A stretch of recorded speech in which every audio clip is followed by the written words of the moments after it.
Hi all, welcome to blasters arena. കഴിഞ്ഞ മത്സരത്തിൽ മുഹമ്മദൻ എസ്സിയെ 1-നെതിരെ 3 ഗോളുകൾക്കാണ് ബ്ലാസ്റ്റേഴ്സ് പരാജയപ്പെടുത്തിയത്. പക്ഷേ ഇതിനേക്കാൾ കൂടുതൽ ഗോളുകൾ കേരള ബ്ലാസ്റ്റേഴ്സിന് നേടാൻ സാധിക്കുമായിരുന്നു. ഒരുപാട് ഗോൾഡൻ ചാൻസുകൾ ബ്ലാസ്റ്റേഴ്സ് പാഴാക്കി. മാത്രമല്ല ബ്ലാസ്റ്റേഴ്സിൻ്റെ ഷോട്ടുകൾ പലതും പോസ്റ്റിലും ക്രോസ് ബാറിലും തട്ടിത്തെറിച്ചുകൊണ്ട് പുറത്ത് പോവുകയും ചെയ്തു. ഇതേക്കുറിച്ച് ആഷ്ലി വെസ്റ്റ്വുഡ് സംസാരിച്ചിട്ടുണ്ട്. കൂടുതൽ ഗോളുകൾ നേടാമായിരുന്നു എന്നുള്ളത് ബ്ലാസ്റ്റേഴ്സിൻ്റെ പരിശീലകനും തുറന്നു പറഞ്ഞിട്ടുണ്ട്. അദ്ദേഹത്തിൻ്റെ വാക്കുകൾ ഇങ്ങനെയാണ്: മത്സരത്തിൽ കൂടുതൽ ഗോളുകൾ നേടാൻ ഞങ്ങൾക്ക് സാധിക്കുമായിരുന്നു. കാരണം അത്രയധികം അവസരങ്ങളാണ് ലഭിച്ചത്. അതെല്ലാം കൺവേർട്ട് ചെയ്യാൻ പഠിക്കണം.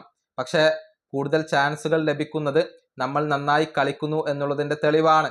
എല്ലാ അവസരങ്ങളും ഗോളാക്കി മാറ്റാൻ കഴിയും എന്ന കാര്യത്തിൽ നമുക്കൊരിക്കലും ഗ്യാരണ്ടി നൽകാൻ സാധിക്കില്ല. പക്ഷേ ഇപ്പോൾ താരങ്ങൾ ഫോമിലാണ്. വിക്ടർ ഇപ്പോൾ കൂടുതൽ ഗോളുകൾ നേടുന്നു. ഫ്രാഞ്ചു ഓരോ ദിവസം കൂടുന്തോറും കൂടുതൽ അപകടകാരിയായി മാറുന്നു. ശ്രീകുട്ടൻ പകരക്കാരനായി വന്ന് ഗോൾ നേടിയത് സന്തോഷം നൽകിയ ഒരു കാര്യമാണ്. ഒരുപാട് ഷോട്ടുകൾ പോസ്റ്റിൽ തട്ടി പാഴായി. അങ്ങനെ ഞങ്ങളെക്കൊണ്ട് സാധിക്കുന്നതെല്ലാം ഞങ്ങൾ ചെയ്തിട്ടുണ്ട്.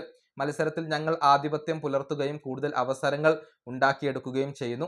അത് സന്തോഷം നൽകുന്ന കാര്യമാണ്. ഇതാണ് കേരള ബ്ലാസ്റ്റേഴ്സിന്റെ പരിശീലകൻ ഇപ്പോൾ പറഞ്ഞിട്ടുള്ളത്. അതായത് ബ്ലാസ്റ്റേഴ്സ് തന്നെയാണ് മത്സരത്തിൽ ആധിപത്യം പുലർത്തിയത്. അതുകൊണ്ടാണ് ഇത്രയധികം അവസരങ്ങൾ ലഭിച്ചത്.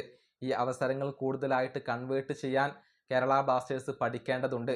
പക്ഷേ എല്ലാ അവസരങ്ങളും കൺവേർട്ട് ചെയ്യാൻ സാധിക്കും എന്ന കാര്യത്തിൽ നമുക്ക് ഒരിക്കലും ഗ്യാരണ്ടി നൽകാൻ സാധിക്കില്ല എന്നൊക്കെയാണ് ബ്ലാസ്റ്റേഴ്സ് പരിശീലകൻ പറഞ്ഞിട്ടുള്ളത്. ഈ വീഡിയോ അവസാനിപ്പിക്കുന്നു. അടുത്തൊരു വീഡിയോയിൽ കാണാം.